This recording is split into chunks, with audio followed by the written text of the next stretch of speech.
నువ్వే చెప్పినావు డిసెంబర్ 3కు ముందైతే 5,000, డిసెంబర్ 3 తర్వాత అయితే 7,500 నువ్వే నరికినావు.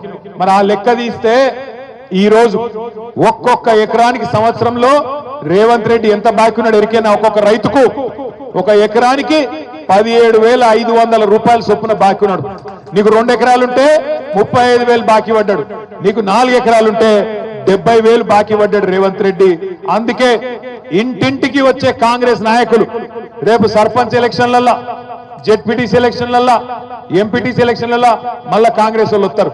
వచ్చి మళ్ళా పాంప్లెట్లు పట్టుకొని అమ్మా చేయి గుర్తుకోటేరి, అమ్మా చేయి గుర్తుకోటేరి అని వస్తారు. ఏం అడగాల మీరు? కొడుక ఓటు మాయేస్తా, ఎకరానికి 17,500 రూపాయల చొప్పున బాకీ ఉన్నాడు నీ రేవంత్ రెడ్డి, వాడిని ముందు కట్టుమాను, కడితే తప్పకుండా ఓటేస్తా అని చెప్పి తప్పకుండా చెప్పండి. ఎంత బాకీ ఉన్నాడు ఎకరానికి? 17,500 రూపాయలు బాకీ ఉన్నాడు.